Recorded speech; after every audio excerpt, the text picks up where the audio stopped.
ورحمۃ اللہ وبرکاتہ نحمدہ ونصلی علی رسولہ الکریم اما بعد اعوذ باللہ من الشیطان الرجیم بسم اللہ الرحمن الرحیم والذین یقولون ربنا اصرف عنا عذاب جہنم ان عذابها کان غراما۔ محترم سامعین، اس سے پہلے کئی درسوں میں نفلی نماز کی کچھ فضیلت تفصیل کے ساتھ ذکر کیا گیا تھا۔ ہم تمام کو نوافل کی کچھ فضائل معلوم ہو چکا ہے، لہٰذا ہمیں اور آپ کو چاہیے کہ فرائض کے ساتھ ساتھ خصوصی طور پر نفلی کی بھی اہتمام کرے۔ اللہ تعالیٰ سے دعا ہے کہ اللہ تعالیٰ ہم تمام کو فرائض کے ساتھ ساتھ نفلی نماز بھی ادا کرنے کی توفیق عطا فرمائے، اللہم آمین۔ محترم سامعین، اب میں نے آپ حضرت کے سامنے جس موضوع پر بیان رکھوں گا انشاءاللہ وہ ہے جہنم اور اس کے عذاب۔ محترم سامعین، تمام مسلمانوں کو اس بات پر پکا یقین ہے کہ اللہ تبارک و تعالیٰ نے نافرمانوں کے لیے، کافر، مشرک، گناہ گار کے لیے آخرات میں جہنم اور اس کا عذاب تیار کر رکھا ہے۔ محترم سامعین، جہنم ٹھہرنے کے لیے بہت ہی بری جگہ ہے اور اس میں اللہ تبارک و تعالیٰ نے مختلف قسم کی عذاب تیار کر رکھا ہے اور وہاں کے عذاب بہت ہی سخت اور دردناک ہے، جیسا کہ اللہ تبارک و تعالیٰ نے سورۃ الفرقان میں فرمایا ہے والذین یقولون ربنا اصرف عنا عذاب جہنم ان عذابها کان غراما۔ اللہ تبارک و تعالیٰ فرماتا ہے کہ اور رحمان کے سچے بندے تو وہ لوگ ہیں جو اللہ تبارک و تعالیٰ سے یہ دعا کرتا ہے کہ اے ہمارے رب، تو ہمیں جہنم کے عذاب سے دور کر دے، یعنی ہم سے جہنم کے عذاب کو دور کر دے۔ بے شک اس کے عذاب سمٹ جانے والے ہیں، ہمیشہ ہمیشہ کے لیے ہے۔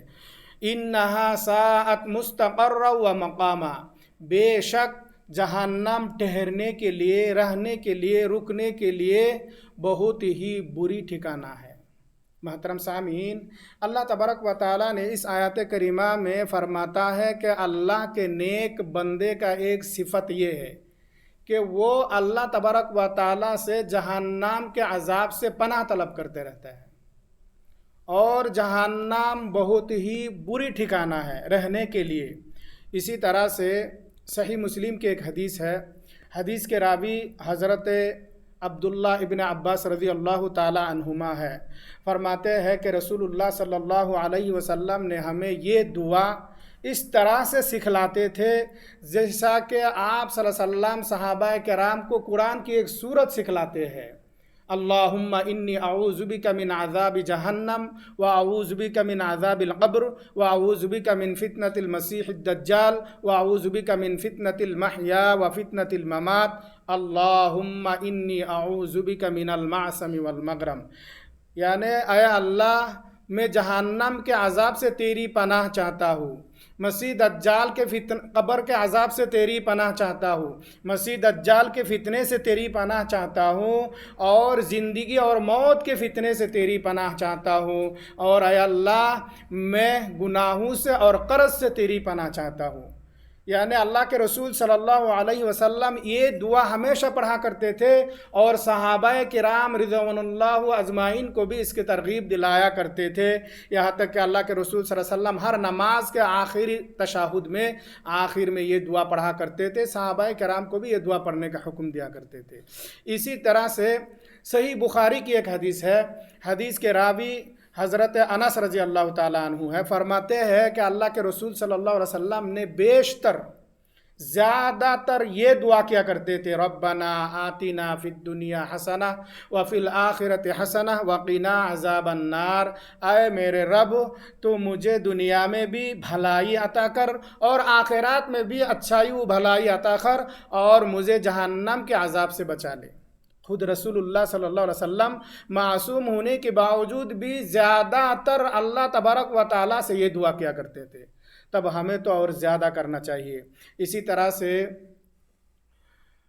صحیح الجامی کی ایک حدیث ہے، حدیث کے راوی حضرت انس رضی اللہ تعالیٰ عنہ ہے، فرماتے ہیں کہ اللہ کے رسول صلی اللہ علیہ وسلم نے ارشاد فرمایا کہ جو شخص 3 مرتبہ اللہ تبارک و تعالیٰ سے جنت کا سوال کرتا ہے تو جنت کہتے ہیں کہ اے اللہ تو اسے جنت میں داخل کر دے، اور جو شخص 3 مرتبہ اللہ تبارک و تعالیٰ سے جہنم سے پناہ طلب کرتا ہے تو جہنم کہتی ہے کہ اللہ تو اسے جہنم سے پناہ دے دے، بچا لے۔ یعنی جو شخص جنت کا سوال اللہ تعالیٰ سے کرتا ہے، خود جنت اللہ سے کہتی ہے کہ اللہ تو اسے جنت میں داخل کر دے۔ جو جہنم سے بچنے کا دعا کرتا ہے اللہ تعالیٰ سے، جہنم سے پناہ طلب کرتا ہے، جہنم خود اللہ سے کہتی ہے کہ اللہ تو جہنم سے اسے پناہ دے دے۔ محترم سامعین، آج کے اس مختصر درس سے ہمیں اور آپ کو خصوصی طور پر جو بات معلوم ہوا ہے وہ یہ ہے کہ جہنم بہت ہی بری جگہ ہے، رہنے کے لیے بہت ہی بری ٹھکانہ ہے، اور اس میں مختلف قسم کے عذاب ہے، اور وہ بہت ہی دردناک اور سخت عذاب ہے۔ اللہ تعالیٰ نے اپنے نافرمان، گناہگار، کافر، مشرک کے لیے بنا کر رکھا ہے۔ اسی طرح سے یہ بھی معلوم ہوا ہے کہ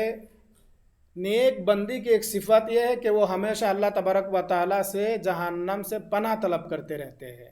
اسی طرح سے یہ بھی معلوم ہوا ہے کہ خود اللہ کے رسول صلی اللہ علیہ وسلم ہمیشہ زیادہ تر وقت اللہ تبارک و تعالیٰ سے یہ دعا کرتے تھے کہ اللہ تو مجھے جہنم سے بچا لے۔ صحابہ کرام کو بھی یہ ترغیب دلاتے تھے۔ اسی طرح سے یہ بھی معلوم ہوا ہے کہ جو شخص 3 مرتبہ اللہ تبارک و تعالیٰ سے جنت کا سوال کرتا ہے، جنت خود کہتے ہیں کہ اللہ تو اسے جنت میں داخل فرما دے، اور جو شخص جہنم سے 3 مرتبہ اللہ تبارک و تعالیٰ سے پناہ طلب کرتا ہے، جہنم خود کہتی ہے کہ اللہ تو اسے جہنم سے پناہ دے دے۔ لہٰذا ہمیں اور آپ کو چاہیے کہ ہم اکثر وقت زیادہ سے زیادہ اللہ تبارک و تعالیٰ سے یہی دعا کرے کہ اللہ ہم تمام کو جہنم کے عذاب سے بچا لے، اور جنت کا سوال کرتے رہے۔ اللہ تبارک و تعالیٰ سے دعا ہے کہ اللہ ہم تمام کو جہنم کے عذاب سے بچا لے، اور مرنے کے بعد ہم تمام کو جنت الفردوس نصیب فرما۔ اللہم آمین یا رب العالمین۔